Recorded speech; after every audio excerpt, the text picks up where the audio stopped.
What's going on, guys? Welcome back to the channel.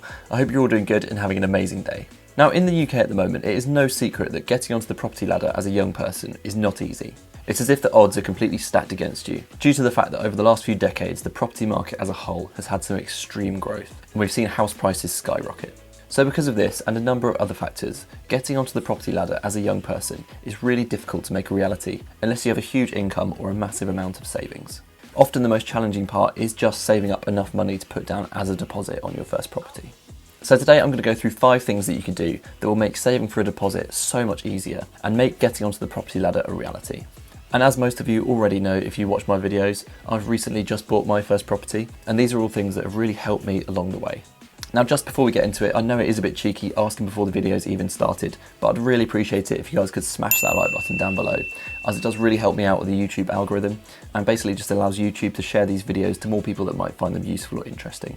Also, if you are new around here, make sure to hit that subscribe button down below and click that bell so you never miss a video.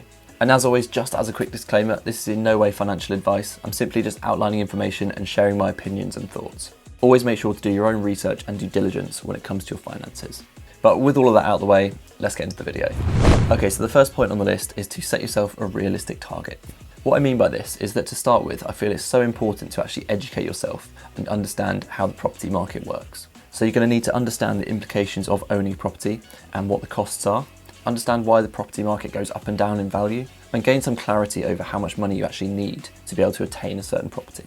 So when you are buying a property, the first thing you're going to need is a deposit. And typically within the UK, you need a minimum of a 10% deposit. So that means you need 10% of the total value of the property you're intending on buying. In some situations, you can get away with having just a 5% deposit, but generally the bigger deposit you have, the better. Because if you have around a 15 to 25% deposit, the interest rates actually get a lot more competitive, so it'll save you money in the long run. And then once you're beyond 40%, you'll be getting the best rates out there. The next thing to understand is how much you're actually likely to be able to borrow. Now, this will differ a bit depending on your individual circumstances, and things like your credit score will be a factor. But generally, you can borrow between 4.3 and 4.5 times your annual pre-tax income.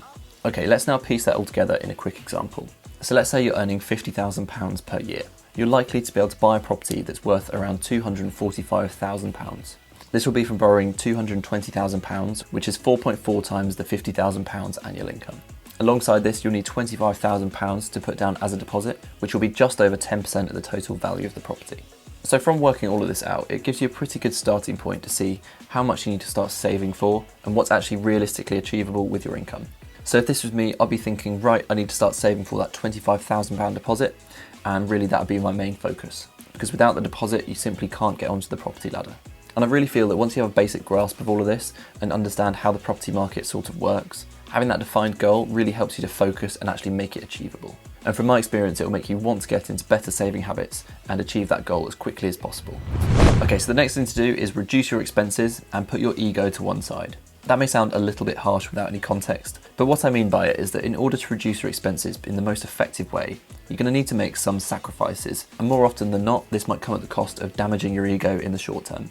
There is only so much you can do when it comes to reducing your expenses with the trivial things. For example, switching your breakfast cereal from the premium brand to the supermarket's own brand. This will help to reduce your costs for sure, but the most important expenses to reduce are those big monthly costs that you have.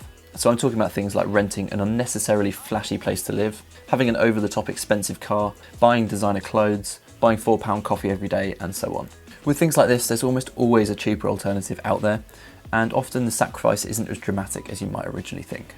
So instead of renting that super flashy apartment, why not try living in a house share, or maybe move back in with your parents for a period of time if that option's available. Or if you have that super expensive car, sell it, get something half the price, because realistically it's going to get you from A to B just as effectively. Now let's be honest, making this sort of lifestyle change in the short term isn't going to exactly be cool, but the fact that making these sacrifices could actually allow you to get onto the property ladder, I think would be totally worth it. So this is actually the exact sort of thing that I personally have done.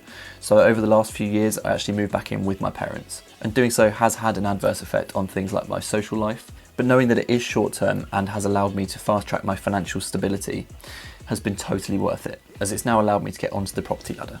So to me, without a doubt, it was the best decision I could have made, and I don't regret it for a second.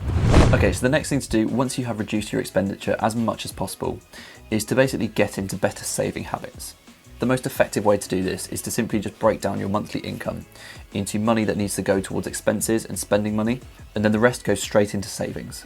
And interestingly, if you physically separate this money into two separate accounts, it makes it far less tempting to break your own rules and dip into your savings, as there is sort of a physical barrier in place.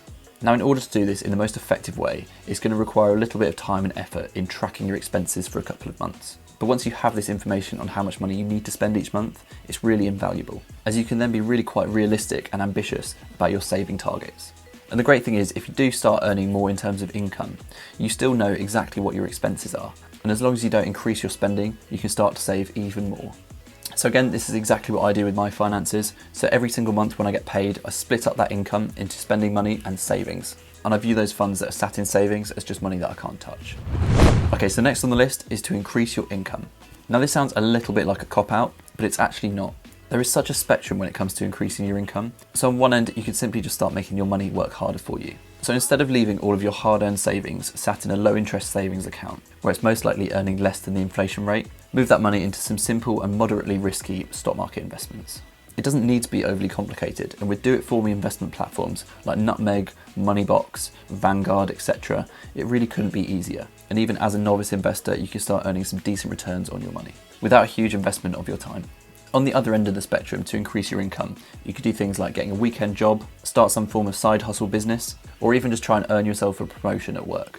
But with all of these things, the key is really just to put in those extra hours, as generally you get out what you put in. So for me, I've been investing for almost a decade now, and I've really put in the time to learn as much as possible about investing, to try and maximise profits and outperform indexes. I'm also constantly looking for other profitable opportunities and trying my hand at things. So for example, reselling limited clothing at a premium, starting a dropshipping store, and even starting this YouTube channel and making videos. Alright, so the final point on the list is to get help from the government. Now the government know that these days it really isn't easy for young people to get onto the property ladder. And for this reason, there's a huge number of government schemes out there designed to help struggling individuals in this situation that are just waiting to be used.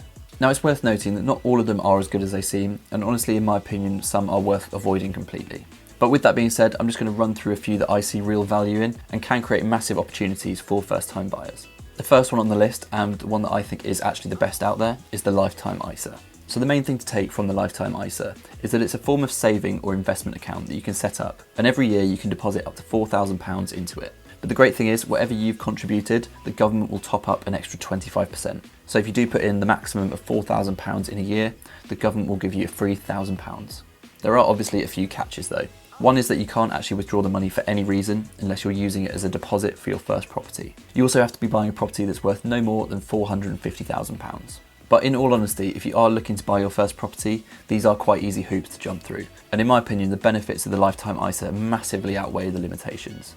I have just quickly summarised the key features though of the Lifetime ISA. So if you would like to learn more about it, I'll leave a link down below in the description to my video where I go over it in all the detail that you need to know. Another scheme out there that I feel is worth considering is the Help to Buy equity loan. So the key features of this scheme is that if you're looking to buy a new build property, you can actually just put down a 5% deposit, and the government will give you a 5-year interest-free loan on an additional 20%, leaving you with a total 25% deposit.